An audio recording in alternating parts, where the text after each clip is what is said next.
प्रथमम शैलपुत्री च द्वितीयम ब्रह्मचारिणी तृतीयम चंद्र घंटेति कूष्मांडेति चतुर्थकम पंचमम स्कंधमातेति। तो आज टेक्निकली 5वां नवरात्र है स्कंध माता का, और ये नव दुर्गा के अलग अलग रूप हैं। षष्ठम कात्यायनी, सप्तमम कालरात्रि, अष्टमम महागौरीति और नवमम सिद्धिदात्री च नव दुर्गा प्रकीर्तिता। ये 9 दुर्गा के रूप हैं। अष्टमात्रिका मैंने आपको बताई 8 माता हैं, चामुंडा, वाराही, नारायणी, इंद्राणी, ऐसे 8 मातृका है। और ऐसे ही 10 विद्या है, काली, तारा, बगलामुखी, धूमावती, ये अलग अलग माँ के रूप हैं। हम इसी पर चर्चा कर रहे हैं क्योंकि कथा हमने बहुत सालों से सुनी है, शायद बहुत सारे लोगों को याद भी है जो इतने सालों से 50 सालों से सुन रहे हैं कि प्रथम चरित्र में मधुकैटभ को मारने के लिए ब्रह्मा जी ने स्तुति की भगवान की। भगवान विष्णु के नाभि कमल से ब्रह्मा जी प्रकट हुए, उन्होंने देखा कि भगवान तो सोए हैं, ये मधुकैटभ मुझे मारने आ रहे हैं, तो मुझे इनसे बचना है। काम और क्रोध से अगर बचना चाहते हो, है ना, डिजायर और anger, desires and anger, this is a very basic instinct in human, not only in human, all this universal living beings, जितने भी जीव जंतु हैं इस संसार में, डिजायर और एंगर ये एक बड़ा नेचुरल फिनोमेना है उनके जीवन में। पर हम उससे बच कैसे सकते हैं, और ये हमारे जीवन को परेशान कब करते हैं, सफरिंग कब होती है कि डिजायर जब पूरी नहीं होती तो एंगर आता है। ये हमेशा ही होता है। माँ को कहा ये बना दो, उसने नहीं बनाया तो सबसे पहले गुस्सा आएगा, बाद में वो कुछ कहेगी तो फिर हम थोड़ा शांत हो जाते हैं। पर सबसे पहले तो उस जो चीज कहा बनाने के लिए वो सामने नहीं है तो उसको देखकर एकदम से, अगर डिजायर थी तो, अगर सब कुछ ठीक है तो फिर सब ठीक है। डिजायर होते ही, कामना आते ही, कामना अगर पूरी नहीं होती है तो क्रोध आता है। यही बात भगवान ने भगवत गीता में भी कहा। बहुत सारी दुनिया जब ये कहती है ना आपके बहुत सारे ग्रंथ हैं, आपके हिंदू धर्म में ये है वो, अरे भैया एक ग्रंथ को आप पूरी तरह फॉलो कर लो, एक स्क्रिप्चर को। परमाराध्य गुरुदेव पहले एक पूरे ग्रंथ को पूरी तरह पढ़ाते थे, अच्छे से पूरा एक, उसके बाद कहते थे अब सारे ग्रंथ पढ़ो, क्योंकि तब पता लगता था कि जो एक आपने अच्छे से साध लिया, प्रैक्टिस कर ली, अच्छे से पता चल गया, वही सब में है। एक साधे सब सधे, सब साधे सब जाए। ये एक संत ने कहा कि जब आप एक ग्रंथ को, चाहे आप श्री रामचरितमानस को ले लो, रामायण को ले लो, भगवत गीता को ले लो, मैं कहती हूं हनुमान चालीसा को ही ले लो, वेद को ले लो, चाहे हनुमान चालीसा को ले लो, आप सभी को अगर ध्यान से जब खोल कर देखोगे ना तो आपको पता लगेगा कि जो बेसिक नॉलेज है, बेसिक साधना बताई गई है, वो सब में एक जैसी है, सभी में। इसीलिए भगवत गीता में जो बात कही गई है वही बार बार भागवत में भी है, वही बार बार श्री रामचरितमानस में भी है, वही बात वेद में भी है, वही बात शिव पुराण में भी है, विष्णु पुराण में भी है, गरुड़ पुराण में भी है, नारद पुराण में भी है, देवी भागवत पुराण में भी है। भगवती ने क्या कहा, ज्ञानिनाम अपि चेतांसी देवी भगवती ही सा। ये बात भगवान भगवत गीता में भी कहते हैं। मैं भी ज्ञानियों को क्या करता हूं, मेरी माया जो है मम्माया दुरत्या, मैं भी ज्ञानियों को, जो जिसको ज्ञान का अगर अहंकार हो जाए तो भगवान की माया बड़ी प्रबल है। ऐसे ही देवी भागवत में भी कहा। तो हर शास्त्र में बात एक ही कही गई है, सिर्फ हर व्यक्ति की बुद्धि अलग अलग लेवल पे होती है ना। जब आप एक बच्चे को ए फॉर एप्पल पढ़ाते हो तो इसलिए नहीं कि केवल एप्पल ही ए है, सिर्फ इसलिए कि उसका दिमाग अभी, बुद्धि अभी छोटी है, तो उसको आप ए फॉर एप्पल पढ़ा रहे हो। सो ही विल अंडरस्टैंड कि एप्पल है तो ए से स्टार्ट हुआ है, पर लेकिन ए फॉर आर्मी भी हो सकती है, है, ए फॉर एंट भी हो सकती है। बहुत सब कुछ जो ए से शुरू होता है वो ए है, लेकिन ये बात उसको तब नहीं समझ आती। आपको मैं एक मजेदार बात बताती हूँ, अपने लाइफ की एक घटना है, छोटी सी बात है, शायद बहुत सारे लोगों के साथ ये हुआ होगा। जब हम बहुत छोटे थे, साइंस की क्लास में बैठते थे, तो टीचर क्या कहता था जानते हैं? क्या कहता था कि दिन में सूर्य उगता है और रात को सूर्य ढल जाता है। यही कहता है ना, sunrise in the morning and sunset in the evening. So ये बेसिक कॉन्सेप्ट है, बच्चों को बताया जाता है। पर जब हम थोड़े से बड़े हो गए तो वो कहते हैं सन गोज नोवेयर, सूर्य कहीं नहीं जाता, पृथ्वी उसके इर्द गिर्द घूमती है।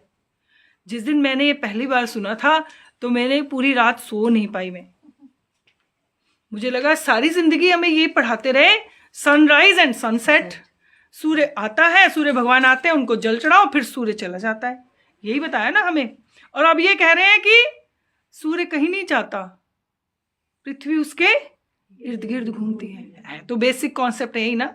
पर बचपन में क्यों ये बताया गया कि भाई उस समय नहीं बात समझ में आएगी, तो इसलिए वो समझा दिया कि सनराइज एंड सनसेट। तो कहने का अभिप्राय कि हर स्क्रिप्चर जो है वो बुद्धि के अलग अलग लेवल के लिए है। किसी को बात वेद से समझ आती है तो किसी को बात पुराण से समझ में आती है, किसी को बात कथा से समझ में आती है तो किसी को बात फिलॉसफी से समझ में आती है।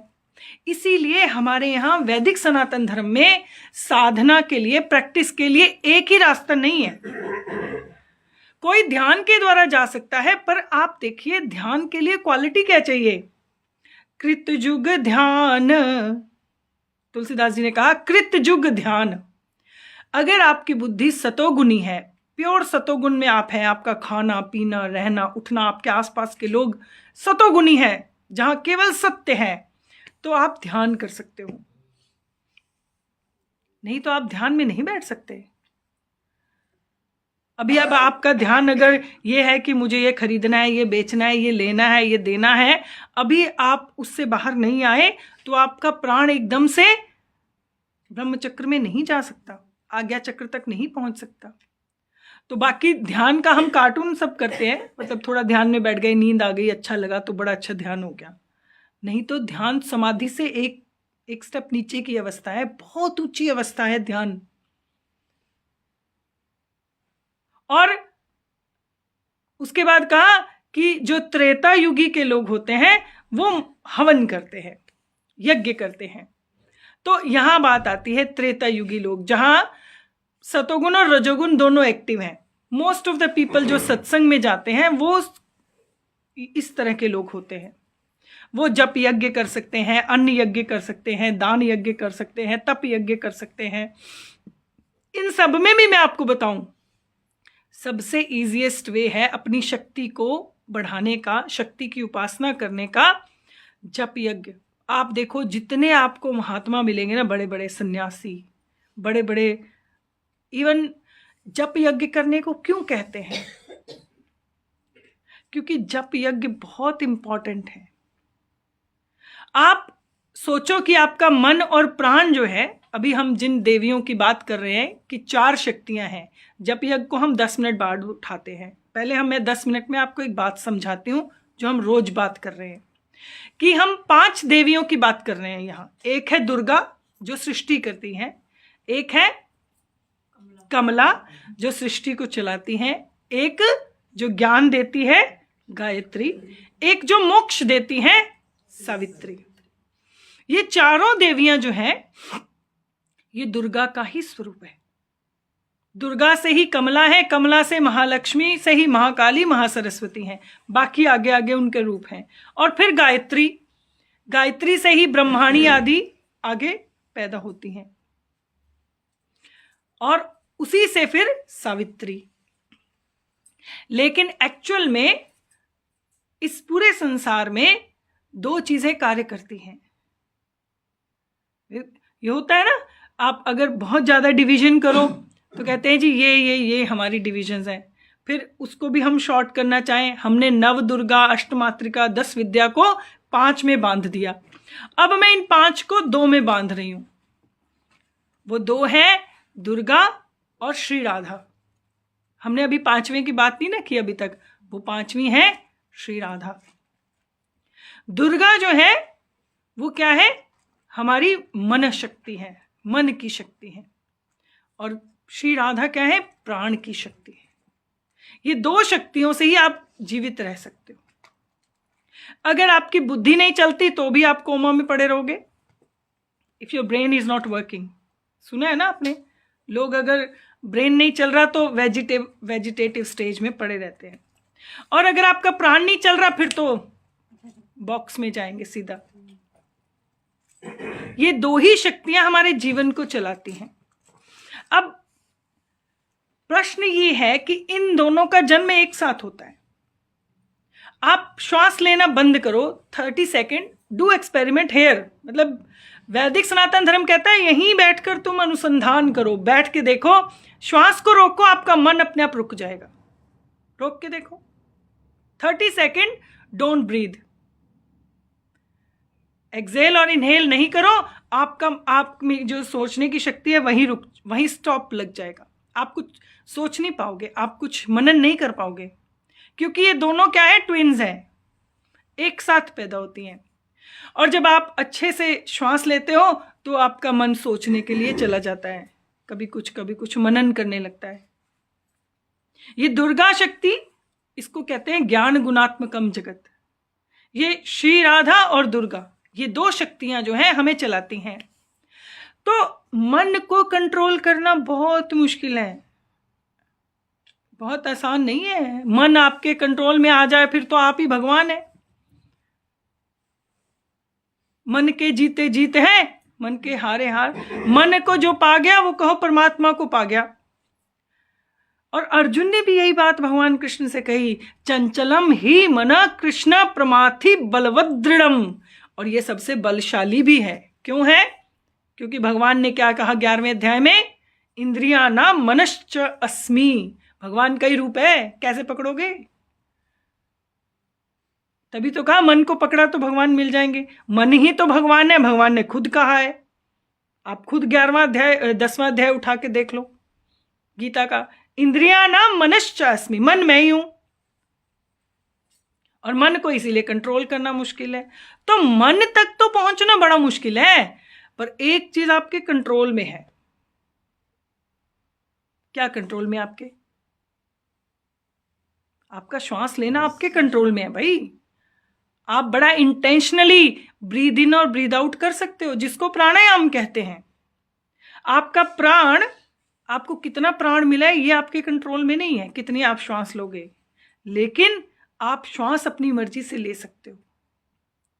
इसीलिए हमारे यहां कहते हैं सांस श्वास में सुमिर मन। जब आप श्वास से जप करना प्रारंभ करते हो तो आपका मन बेचारा कुछ कर ही नहीं सकता। करके देखो। जब आप श्वास के द्वारा ओम ऐं ह्रीं क्लीं चामुंडाय विच्चे, भगवती का है ना ये मंत्र, ये 9 बीज मंत्र हैं नव दुर्गा के, और ये 9 पूरी सृष्टि की संरचना है।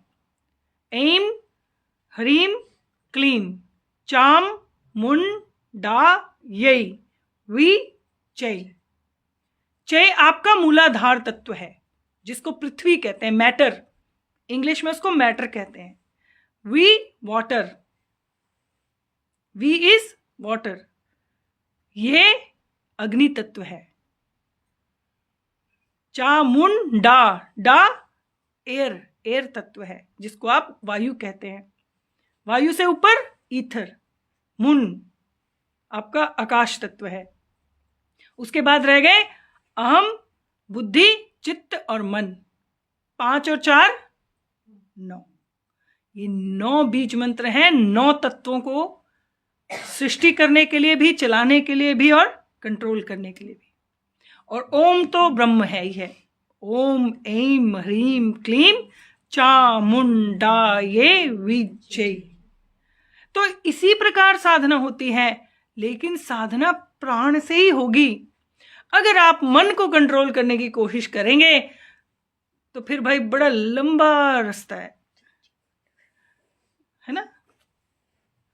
अब मुझे नहीं लगता हमारे आज मतलब हमारे जो मनुष्य का स्वभाव है ना, वो लंबे रास्ते से जाने का है। जब दोनों रास्तों में सेम फायदा हो रहा है, सेम रिजल्ट आ रहा है, तो कोई भी लंबे रास्ते से नहीं जाना चाहता। सब यहाँ से चलो, यहाँ से ये शॉर्टकट है। और आपकी लाइफ में 100 साल का जीवन है, 25 हम ऐसे ही गवा देते हैं। 25 में वैसे कुछ होना नहीं है और 25 में हमें कमाना है, तो बचे 25।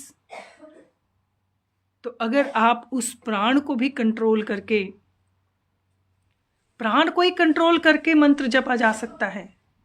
मन कंट्रोल करने जाओगे तो भगवान ने कहा अभ्यासेन तु कौन्तेय वैराग्येन च गृह्यते। अभ्यास प्राण से होगा और वैराग्य होना तो भगवान की कोई कबहू कर करुणा। भगवान कभी करुणा करेंगे तो वैराग्य होगा, नहीं तो देखो हर किस पता ही है किसका मन कहाँ कहाँ फंसा है। माँ बाप को पता है बच्चों में फंसा है। माँ बाप अपना पता नहीं होता लेकिन बच्चों में फंसा होता है। कुछ भी हो जाए, सब जगह फंसा हुआ है। अपने कपड़ों में फंसा है, घर में फंसा है, कार में फंसा है, सब जगह फंसा हुआ है। तो इस बेचारे का वैराग्य कैसे होगा? कैसे होगा? इस मन को कंट्रोल करना है अभ्यास और वैराग्य से। अभ्यास तो कर लोगे, वैराग्य कहां से होगा? हो सकता है बट और it's not a easy job. पर भगवान एक आसान भी तो काम बता रहे हैं। कुछ नहीं करना, मयि अर्पित मनोबुद्धिर, बड़े आराम से वो कह रहे हैं। और भगवती ने भी यही कहा, कुछ नहीं करना, केवल आप ध्यान करो। कैसे? वैसे ध्यान नहीं, बैठ के अपने ब्रह्म चक्र में चिंतन करो। किसका? नाम का, जप का। आप देखिए दुर्गा सप्तशती खोलने के बाद कवच अर्गला कीलक के बाद जहां मां का पाठ शुरू होता है उससे पहले मंत्र दिया है कि इस मंत्र का जप करो। और कहा कि जो इस मंत्र को जपता है, सिद्ध कुंजिका स्तोत्र में क्या बताया कि ये मंत्र जप है। जब आप इस जप को करते हैं, श्वास श्वास से करो, इसकी प्रैक्टिस करनी पड़ती है। फिर आपके जीवन में वही शक्ति पहले दुर्गा बनकर आती है। ये पहला स्टेप है। बहुत सारे लोग आजकल एक ट्रेंड चल गया है, हम तो कृष्ण राधा को मानते हैं, हम दुर्गा को मानते ही नहीं। अगर तुम दुर्गा काली को नहीं मानते तो कृष्ण ही काली है, भूल जाओ कृष्ण कभी आएंगे। ये जो आप सोचते हो ना कि वो अलग है, कृष्ण अलग है, शिव अलग है, ब्रह्मा जी अलग है, दुर्गा जी अलग है, राधा जी अलग है, ये स्टेप है सिर्फ। एक स्टेप छोड़ दोगे तो दूसरे पे कभी नहीं पहुंच पाओगे। जब ये आएंगे तो सब एक एक करके आएंगे आपके जीवन में। जो सोच रहे हैं कि केवल श्री राधा और श्री कृष्ण की ही उपासना करके हम सब प्राप्त कर लेंगे, ये तो साधना के स्टेप्स हैं। एक के बिना दूसरे का ज्ञान नहीं हो सकता। अब कहे कि मैं हार्ट की सर्जरी तो कर लूंगा, इंजेक्शन लगाना नहीं आता। अब ऐसा कभी होता है? बताओ। मतलब आप एक की उपासना करते हो तो धीरे धीरे ये शक्तियां आपके जीवन में आएंगी। कंसंट्रेशन एक पे ही करनी है, पर ये जब ये शक्तियां आएंगी तो आप इनको डिनाई नहीं कर सकते, नहीं कर सकते। पहले दुर्गा तत्व आएगा आपके जीवन में, फिर आपके जीवन में धीरे धीरे लक्ष्मी तत्व आएगा, फिर आपके जीवन में गायत्री तत्व आएगा। ये तत्व हैं सारे। हम सोच रहे हैं कि कोई एक सुंदर देवी हमारे पास पहले दुर्गा आएगी, ऐसा नहीं है। यही तो भ्रांति है। हमने अलग अलग इसलिए रखी है ताकि आप एक पर कंसंट्रेट करो। अब प्रॉब्लम एक नहीं रख सकते ना, क्योंकि बुद्धि अलग अलग है। किसी बच्चे को किसी तरह समझ आती है और किसी को किसी तरह समझ में आती है। सारी दुनिया में खाली लोग क्रिकेट ही तो नहीं खेलते ना, बहुत सारे और भी गेम्स हैं। तो फिर हम सबको कहीं एक ही गेम क्यों नहीं खेल लेते? जब मुझसे कई बार ऐसे होता है, चर्चिस में जाओ, कहीं जाओ, लोग प्रश्न करते हैं कि एक ही देवता क्यों नहीं होता, एक ही मैं कहता तुम भैया एक ही फुटबॉल क्यों नहीं खेल लेते अकेला? तुम क्रिकेट खेलने क्यों जाते हो? तुम रग्बी क्यों खेलते हो? बैडमिंटन के लिए क्यों इतना बड़ा प्रोग्राम करते हो? तुम स्पोर्ट्स ही तो स्पोर्ट्स है ना। Why you are having lots of sports? अच्छा, why you are having different different dishes? आलू ये ऐसे ही खा लो, क्या फर्क पड़ता है? बिकॉज ह्यूमन ब्रेन, और हमने बुद्धि को ही तो प्रैक्टिस करानी है, बुद्धि को ही तो साधना करनी है, और उसी बुद्धि की साधना के लिए अलग अलग है। भाई तुम्हारा समय अभी सरस्वती का है, ज्ञान प्राप्त करने का है, तो सरस्वती की फोटो बना दी कि उसके हाथ में बुक है, कॉन्सेंट्रेट करो। भगवती लक्ष्मी का समय है तो लक्ष्मी पे कॉन्सेंट्रेट करो। दुर्गा का, काली का समय है तो काली पे कॉन्सेंट्रेट। जब उस तरह जिस प्रकार की शक्ति चाहिए उस शक्ति का आवाहन किया जाता है। हमारे यहां एक बात आप बिल्कुल याद रखना, वैदिक सनातन धर्म में, हिंदू धर्म में अबला नाम की कोई वस्तु नहीं है, अबला नाम का कोई वर्ड नहीं है। कोई कहते हैं ना अबला नारी, तो मुझे लगता है दिखाओ कहाँ वर्ड ये लिखा हुआ है। हमारे यहां तो नारी तो शक्ति ही थी, शक्ति का स्वरूप। जिस प्रकार की शक्ति चाहिए उस प्रकार की शक्ति का आवाहन। आपको सरस्वती चाहिए, लक्ष्मी चाहिए, दुर्गा चाहिए, काली चाहिए, तारा चाहिए, ब्रह्माणी चाहिए, जिस प्रकार की शक्ति चाहिए उसका आवाहन करते थे, उसके लिए मंत्र होता था। और उस प्रकार की शक्ति, अब आप ये टीवी की तरह मत सोचो, टीवी सीरियल की तरह वह माँ ऐसे प्रकट हो जाएगी वर्चुअल आईडी में। She comes inside you. और लोग कहते हैं ऐसा कैसे होगा? आ जाओ, मैं प्रैक्टिस करवाती हूं आपको, आप करो साधना, आप करो ध्यान, और फिर देखो कैसे नहीं आएगी। वो आती है, पर हम वही भजन में गाते हैं ना, कोई बुलाए तो सही। जब आप बुलाओगे नहीं तो वो शक्ति जागेगी कैसे? तो ये प्रथम चरित्र में भगवान विष्णु को जगाया, तो ये नहीं कहा ब्रह्मा जी ने विष्णु जी जाग जाओ, आप मंत्र पढ़ो। विष्णु जी को ये नहीं कहा, विष्णु जी हे प्रभु विष्णु उत्थ उत्तिथ न, क्या कहा? भगवती निद्रा, निद्रा देवी को बुलाया, भैया तुम जाग जाओ, इनको जगा दो। त्वम स्वाहा त्वम स्वधा, मां से कहा कि इनके अंदर जो निद्रा देवी है वो शक्ति के रूप में इनको सुलाए हुए है, आप भगवान को जगाओ, ज्ञान दो। हम जैसे सोए हुए हैं ना, हमें खाने को पता है, सोने को पता है, दुनिया भर का सारा मटेरियलिज्म पता है, लेकिन हमारा जो अंतर है वो सोया हुआ है कि मनुष्य जीवन किस काम के लिए मिला था, वो हम नहीं कर रहे। तो अंदर का जो ब्रह्म तत्व है वो हमें उस मोह निद्रा से, मोह रात्रि से जगा देता है।